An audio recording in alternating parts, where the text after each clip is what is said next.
Ustaz, sejauh mana menurut keyakinan Ustaz bahwa tanda-tanda Dajjal itu telah lepas? Oh, okey, baik.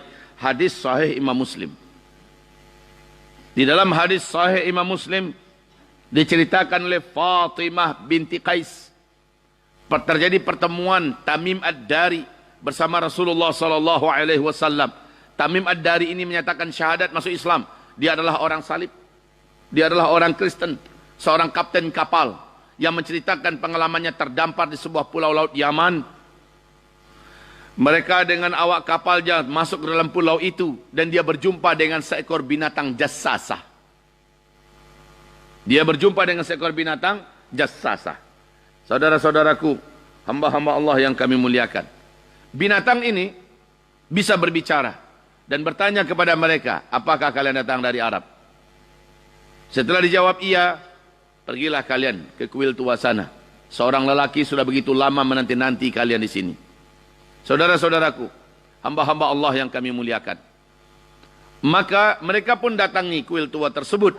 Ternyata seorang laki-laki yang sedang terikat dan terbelenggu dengan besi-besi besar dan sangat berat. Dia sedang tergeletak di lantai. Laki-laki itu bertanya, kalian dari Arab? Iya. Apakah sudah muncul Nabi terakhir?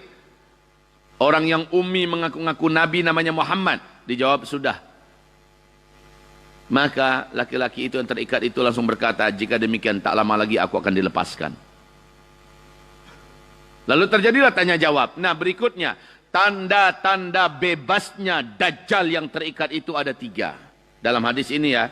Dan wallahi, demi Allah, ketiga tanda-tanda ini keseluruhannya adalah di Palestina. Ketiga tanda-tanda ini adalah di Palestina.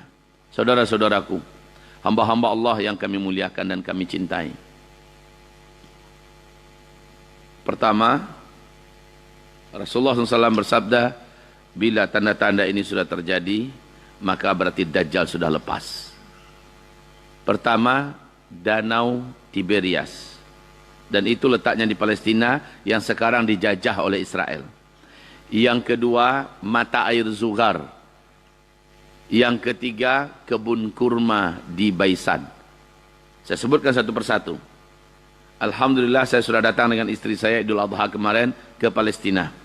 Membawa 96 orang jamaah. Kami telah menyaksikan Danau Tiberias. Selama ini saya menyampaikan saja tanpa pernah datang ke situ.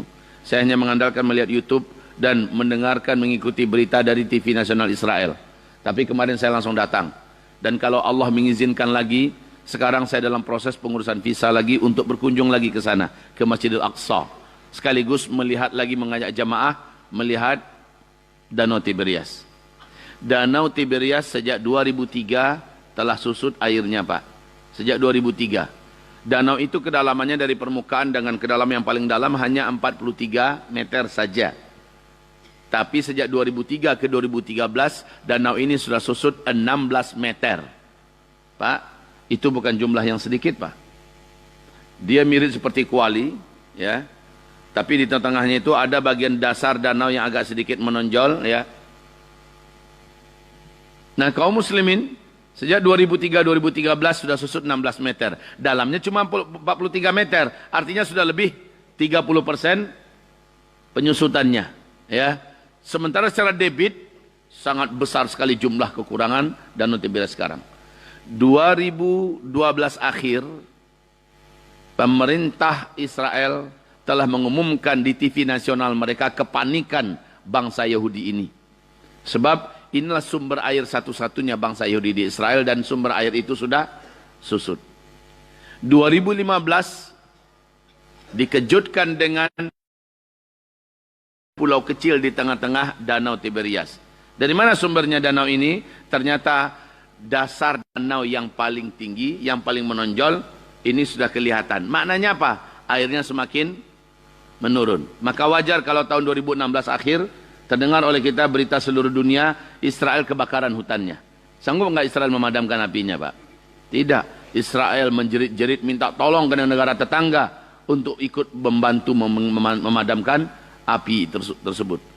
Sebab apa? Sebab danau yang mereka andalkan airnya untuk memadamkan kebakaran itu Jangankan untuk memadamkan kebakaran, untuk mereka saja makan minumnya sudah kurang, apalagi untuk memadamkan api. Makanya dia minta tolong. Kaum muslimin yang kami muliakan, ini fakta yang tidak bisa kita tutup-tutupi. Apakah Bapak Ibu masih ragu? Datanglah ke sana. Yang kedua, apa tadi yang kedua? Mata air Zughar. Di mana letaknya mata air Zughar ini?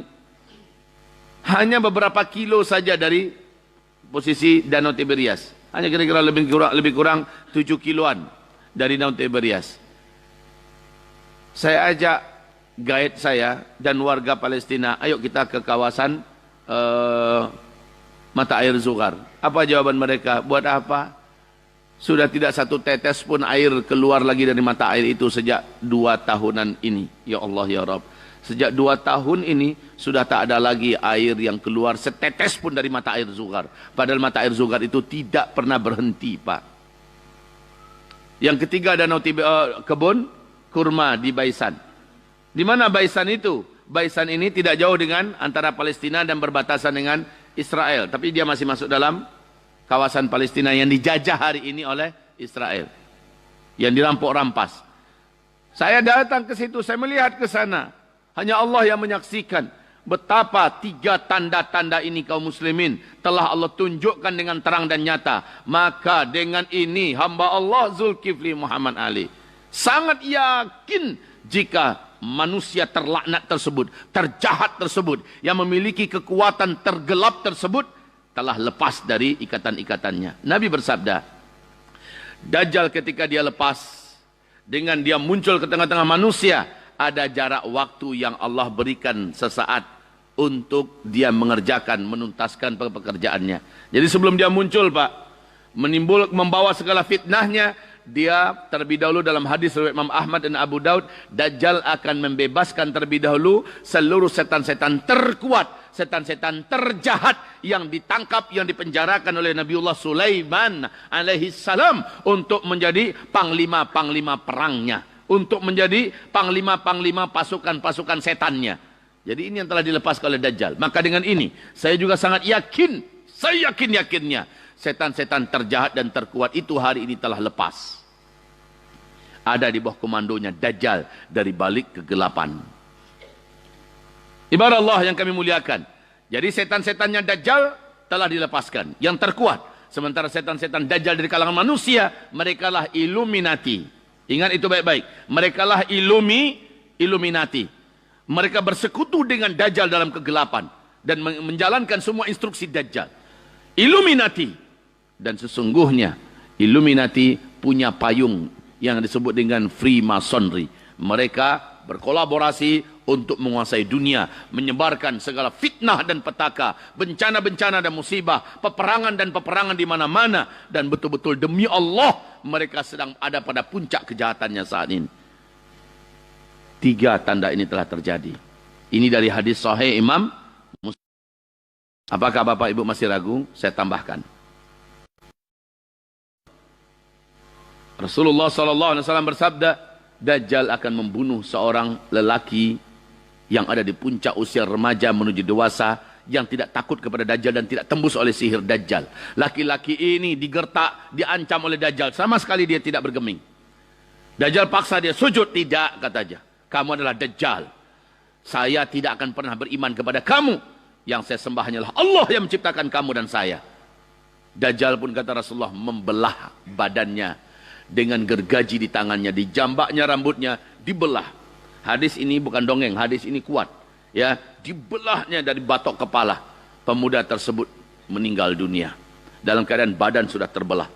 Isi kepala keluar, isi dada semburat keluar, isi perut juga demikian. Darah kemana-mana bergenang di lantai. Dajjal berkata kepada para penyembah-penyembahnya, bagaimana menurut kalian kalau saya hidupkan kembali ini utuh seperti sedia kala? Apakah ada keraguan di hati kalian tentang ketuhanan saya? Mereka berkata, jika engkau melakukannya di depan mata kami, semakin mantap keyakinan kami bahwa engkaulah Tuhan yang selama ini kami sembah. Maka Dajjal pun, kata Rasulullah, mengelilingi saat sosok jenazah yang telah terbelah ini, dan mulutnya berkomat kamit membaca mantra-mantra. Setelah selesai 1 kali keliling, Dajjal berkata, "Kum, bangkitlah kamu." Maka dengan izin Allah, kata Rasulullah, dengan izin Allah, Allah izinkan tubuh ini kembali bertaut. Dari bawah terus sampai ke atas, sampai kepada kepala.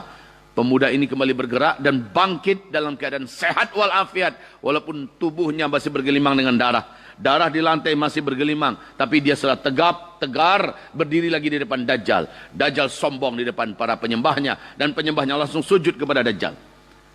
Kata Rasulullah, Dajjal berkata, kamu telah menyaksikan. Hanya Tuhan yang mampu melakukan yang barusan saya lakukan dan saya telah buktikan kepada kamu. Sekarang sujud. Ini kesempatan terakhir kamu. Apa kata pemuda ini? Tidak. Justru semakin mantap keimanan saya. Kamu benar-benar Dajjal yang digambarkan Rasulullah. Rasul berkata, Dajjal akan membunuh seorang lelaki yang tidak mau tunduk kepadanya. Lalu dia akan menghidupkannya kembali. Tapi wahai Dajjal, ketahuilah oleh kamu, mulai hari ini, sejak kamu tadi telah melakukan ini kepada saya, mulai hari ini kamu tak akan mampu membunuh siapapun manusia termasuk saya. Dajjal marah, kata Rasulullah. Dia kembali ingin membunuh lelaki ini. Betul saja, kuasa membunuhnya telah dicabut oleh Allah Subhanahu Wa Taala. Dajjal perintahkan anak buahnya, tentara-tentaranya, cincang ini anak. Kemudian bala tentaranya pun mencincang anak muda tersebut. Kata Rasulullah Sallallahu Alaihi Wasallam, itulah dia syahid teragung di akhir zaman. Itulah dia lelaki syahid teragung di akhir zaman. Nah, kaum muslimin yang kami muliakan, tentang masalah ini, seluruh channel televisi Arab pada tahun 2004, seluruh channel televisi Arab telah memberitakan peristiwa gempar yang menggemparkan dari Palestina. Yaitu telah lahir seorang bayi lelaki dari keluarga yang soleh. Bayi ini baru saja lahir, Allah izinkan berbicara satu kali. Dan setelah itu dia pun normal seperti bayi-bayi pada umumnya. Tokoh-tokoh masyarakat setempat diwawancarai dan membenarkan kejadian itu. Beberapa masyaikh ditanyakan dan membenarkan kejadian tersebut. Apa kata bayi ini baru lahir? Ana rajulun sayaqtuluni Dajjal wala yaqtulu ba'di ahadan abada. Sayalah laki-laki yang kelak akan dibunuh oleh Dajjal. Dan setelah itu dia tak akan mampu membunuh siapapun manusia selama-lamanya. Tahun berapa tadi? 2004. Puncak usia remaja menuju dewasa dalam hitungan ilmu sosial berapa? 17, 18, betul? Itu puncak usia remaja. Kejadian 2004. Saya nonton langsung di Qatar TV. Sekarang masih ada di beberapa YouTube channel televisi Arab yang memuat berita ini dan bahkan sudah ada yang terjemahkan ke bahasa Indonesia. 2004. Sekarang sudah 2020. Artinya dia sudah masuk usia 16 tahun. Maknanya lebih kurang 2 tahun, paling lama 3 tahun ke depan, dia sudah dibunuh oleh Dajjal. Artinya saudaraku, hamba-hamba Allah, ini sangat-sangat menguatkan apa yang telah kita simak tentang peristiwa alam di Palestina. Ini yang kedua. Sudah cukup apa belum? Apa perlu saya tambah lagi?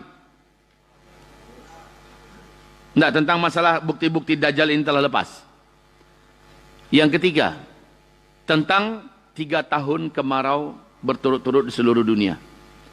2016 saya sudah menyampaikan bahwa tahun 2019 awal daripada para pakar dan ahli bumi mengatakan akan terjadi nanti panas dan kemarau yang panjang dan berat. Dari 2019 sampai 2022. Dari 2016 saya sudah sampaikan itu. Dan Bapak Ibu sudah menyaksikan tidak? Ini 2019, 2022 ya. 2019, 2020 itu tahun pertama. 2020, 2021 tahun kedua. 2021, 2022 tahun ketiga. 3 tahun berturut-turut. Para pakar bumi dan alam kita sudah menyampaikan demikian. Bahwa akan ada kemarau yang berat 3 tahun berturut-turut. Masya Allah Pak. 2019 kemarin gimana kira-kira kemaraunya? Ganas tidak? Lama dan panjang apa bukan? Ya, itu baru awal. 2020 ini kita lihat lagi macam mana hebatnya kemarau ke depan. Kalau yang kemarin saja sudah terasa berat Pak. Dan ke depan seperti apa? Mari kita saksikan bersama-sama sambil berlindung kepada Allah Subhanahu Wa Taala. Sisa 2 tahun lagi. Ya kan? Sisa 2 tahun lagi. Dan Dajjal keluar pada tahun ketiga tersebut. Cukup apa saya tambah lagi? Mari saya tambahkan lagi. Di dalam keyakinan umat Yahudi, sang tuan yang agung, Mesias Dajjal ini baru akan muncul dan memimpin mereka apabila mereka telah berhasil menyembelih seekor sapi betina berwarna merah. Sapi betina berwarna merah. Sapi ini sudah di usia 3 tahun. Barulah mereka akan menyembelihnya. Dan itu pun sapi disembelih di atas Bukit Zaitun. Saya tanggal 9 Zulhijjah kemarin, Pak, alhamdulillah buka puasa bersama, puasa 9 Zulhijjah dengan jamaah 96 orang dari Indonesia di Bukit Zaitun itu. Dan Bukit Zaitun itu hari ini telah dikuasai oleh orang-orang Yahudi. Dan Masya Allah, di atas bukit itu telah dibangun pelataran untuk penyembelihan. Saya sampaikan kepada mereka apa yang akan terjadi di bukit ini. Dan untuk Bapak Ibu ketahui, informasi dari televisi nasional Israel resmi diumumkan, akhir 2018 telah lahir seekor sapi betina berwarna merah. Tidak ada satupun, ketika dilihat dengan kaca pembesar, tidak ada satupun bulunya yang keluar dari warna merah. Semuanya dicek, Pak. Dan kondisi sapi itu sehat walafiat betul sampai sekarang. Apa kata rabi-rabi Yahudi? Sudah hampir 2000 tahun kami menunggu-nunggu kelahiran sapi ini. Dan sekarang baru muncul. Akhir 2018. Sekarang sudah awal 2020. Artinya sudah setahun lebih sedikit, tidak? Maknanya lebih kurang 2 tahun lagi. Lebih kurang 2 tahun lagi. Sapi ini berusia 3 tahun untuk disembelih oleh Dajjal di atas Bukit Zaitun. Dan Bukit Zaitun sudah dikuasai Israel sekarang. Sudah dibuat pelatarannya. Masya Allah, na'udzubillah. Wahai saudaraku, apa yang saya gambarkan ini, saya rasa cukup menjadi bukti dan dalil, tanda yang tak terbantahkan bahwa Dajjal sesungguhnya telah lepas. Wallahi, saya kalau boleh meminta dan berharap pada Allah, saya ingin mati sebelum Dajjal itu muncul ke tengah-tengah kita. Tapi sayangnya itu doa tak boleh. Nabi hanya membolehkan berdoa, ya Allah, jika sisa hidup hamba ke depan, baik untuk hamba menurut ilmumu, bisa hamba terjaga dengan iman hamba, ya Allah, maka lindungi hamba. Panjangkan umur hamba dan lindungi hamba. Jagalah iman hamba. Isilah dengan kekuatan iman dan takwa. Tapi jika umur hamba, jika panjang ke depan berbahaya untuk agama hamba, maka izinkan hamba masih dalam keadaan beriman ini, engkau cabut nyawa hamba, ya Allah. Itulah doa yang diizinkan, kata Rasulullah SAW. Pertanyaan sekarang, siapakah yang akan menyembah Dajjal dan menjadi pengikut Dajjal nanti? Ada 8. Pastikan kita dan keluarga kita tidak termasuk di antara mereka. Yang akan menjadi pengikut dan penyembah Dajjal yang pertama adalah seluruh setan dari bangsa jin. Ini yang pertama. Satu bumi ini. Yang kedua, seluruh orang Yahudi, apapun Yahudinya, akan menjadi abadatul Dajjal. Ya, akan menjadi pengikut-pengikut setia Dajjal. Yang kedua. Yang ketiga adalah seluruh ahli-ahli sihir, seluruh penguasa-penguasa ilmu hitam, seluruh dukun-dukun paranormal, seluruh mereka akan menjadi pengikut dan penyembah Dajjal. Yang keempat, seluruh orang Islam yang munafik dari umat Nabi Muhammad sallallahu alaihi wasallam. Dan sekarang kita melihat kemunafikan betul-betul terang-terangan dipertunjukkan, Pak, ya. Itu yang keempat. Yang kelima adalah wanita. Yang terbanyak dari umatku yang akan menjadi penyembah Dajjal nanti adalah wanita, kata Rasulullah. Ibu adalah wanita. Maka setelah ibu mendengarkan kajian ini, berdoalah, Bu, pada Allah, ya Rabb, lindungi hamba, ya Allah. Karena dia akan muncul di masa-masa kita. Allahu a'lam. Insya Allah dia akan muncul di masa kita, Bu. Sebaiknya ibu-ibu dari sekarang kuatkan doa, banyakkan amal, kuatkan sedekah, Bu. Jadikan sedekah-sedekah ibu sebagai benteng ibu dari Dajjal. Mintakan pada Allah, ya Rabb, ini sedekah terekstrim yang pernah aku keluarkan, ya Allah. Jadikan sedekahku ini benteng pelindungku dari Dajjal. Lepaskan cincinnya, lepaskan anting-antingnya, berinfaklah untuk agama Allah. Lalu mintakan kepada Allah dalam infak kita, ya Allah, inilah yang kumiliki dan sekarang kupersembahkan untuk agamamu, ya Allah. Jadikan ini pelindung diriku dari Dajjal dan dari fitnah Dajjal. Lindungi hamba. Begitu. Ini yang kelima. Yang keenam, yang akan menjadi penyembah Dajjal adalah seluruh orang Islam ahli maksiat, pelaku dosa-dosa besar dan senang cinta melakukannya. Korupsi jalan lancar, dia hobi melakukannya. Riba jalan terus, ya, padahal dia Muslim. Udah tahu dia hukumnya dan dia tidak peduli. Durhaka pada orang tua tetap menjadi hobinya. Nyakitin hati orang tua, meninggalkan solat, mempermainkan solat, tidak mau membayar zakat, menunda kewajiban sehingga tidak jadi dikerjakan. Dosa-dosa besar dia buat. Siapapun orang Muslim yang melakukan dosa-dosa besar dan mereka tidak taubat, mereka tidak menyesal, Dajjal muncul, dia akan menyembah Dajjal.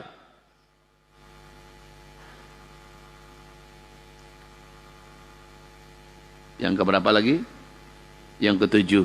Yang ketujuh adalah seluruh pelaku seks menyimpang di bumi ini.